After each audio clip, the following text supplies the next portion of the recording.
Hello guys, welcome back to my YouTube channel. साथियों, आज की इस वीडियो में जीके जीएस के टॉप 25 क्वेश्चन लिए गए हैं जो आपके हाल ही फिलहाल एग्जाम में पूछे गए प्रश्न हैं। तो पूरा वीडियो को दोस्तों ध्यान से देखिएगा। ये वीडियो आपके रेलवे और एसएससी एग्जाम के लिए बहुत ही महत्वपूर्ण होने वाली है। चलिए साथियों, पहला प्रश्न है। और दोस्तों, अगर आपको किसी भी प्रश्न का आंसर पहले से पता रहता है तो अपना स्कोर जो है कमेंट बॉक्स में जरूर बताइएगा, ठीक है। तो पहला प्रश्न है, कर्नाटक की सबसे ऊंची चोटी क्या है? बहुत ही अच्छा प्रश्न है साथियों। कर्नाटक की सबसे ऊंची चोटी क्या है? तो मेरे प्यारे साथियों, कर्नाटक की सबसे ऊंची चोटी है मुल्यांगिरी, ठीक है। चलिए साथियों, नेक्स्ट क्वेश्चन है, पिग्मोलियन पॉइंट कहाँ स्थित है? बहुत ही अच्छा प्रश्न है साथियों। पिग्मोलियन पॉइंट कहाँ स्थित है? तो मेरे प्यारे साथियों, पिग्मोलियन पॉइंट जो है ये आपका ग्रेट निकोबार में स्थित है, ठीक है। चलिए अगला प्रश्न है, कडालेरू बांध कहाँ स्थित है? बहुत ही अच्छा प्रश्न साथियों है। कडालेरू बांध कहाँ स्थित है? तो ये साथियों आंध्र प्रदेश में स्थित है, ठीक है। चलिए अगला प्रश्न देखिएगा, निम्न में से कौन सी झील सिक्किम में स्थित है? बताइएगा, इनमें से कौन सी झील जो है सिक्किम राज्य में स्थित है? तो साथियों ये चोलामू झील जो है ये सिक्किम राज्य में स्थित है, ठीक है। चलिए नेक्स्ट क्वेश्चन है, किस जनजाति के लोग वर्षा के लिए मनुष्य बलिदान में विश्वास करते हैं? तो साथियों ये खोर जनजाति के लोग हैं, ठीक है। चलिए अगला प्रश्न है, राष्ट्रपति का निर्वाचक मंडल किस देश से लिया गया है? तो ये साथियों आयरलैंड देश से लिया गया है, ठीक है। चलिए अगला प्रश्न देखिएगा, राष्ट्रीय महत्व के स्मारकों, स्थानों और वस्तुओं का संरक्षण किस अनुच्छेद में है? तो साथियों अनुच्छेद 49 में है, ठीक है। चलिए नेक्स्ट क्वेश्चन है, संघ सूची में कुल कितनी विषय हैं? तो साथियों 100 विषय हैं, ठीक है। चलिए अगला प्रश्न है, निम्न में से किस राज्य की राजभाषा अंग्रेजी नहीं है? तो साथियों ये त्रिपुरा राज्य की, ठीक है।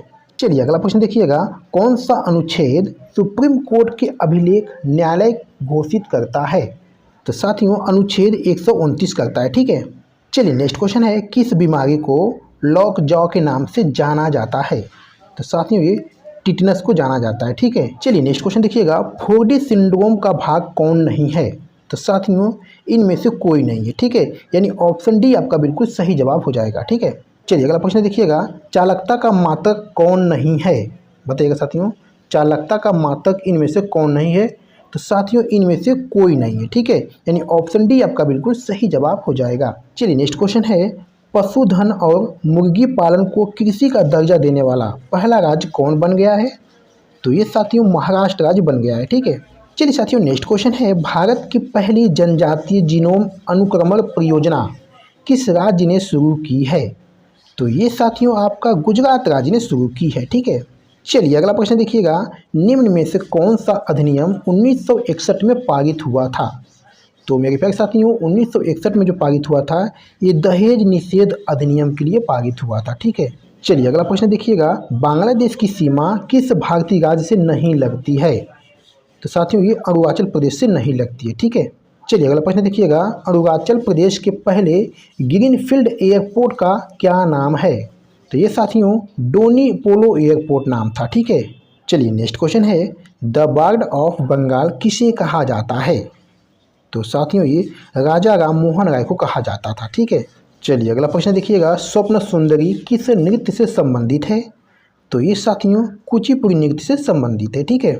चलिए साथियों अगला प्रश्न है, चमकते हुए बंदर का साक्ष्य किस स्थल से प्राप्त हुआ? तो ये साथियों मोहनजोदड़ो से प्राप्त हुआ, ठीक है। चलिए साथियों अगला प्रश्न देखिएगा, निम्न में से कौन बौद्ध विश्वविद्यालय नहीं है? तो साथियों ये सभी साथियों बौद्ध विश्वविद्यालय है, यानी ऑप्शन डी आपका बिल्कुल सही जवाब हो जाएगा, ठीक है। चलिए अगला प्रश्न देखिएगा, गजाम विद्रोह किस सन में हुआ था? तो ये साथियों आपका 1835 में हुआ था, ठीक है। चलिए अगला प्रश्न देखिएगा, रविंद्रनाथ टैगोर जी द्वारा लोकमाता किसे कहा गया है? तो ये साथियों सिस्टर निवेदिता को कहा गया है, ठीक है।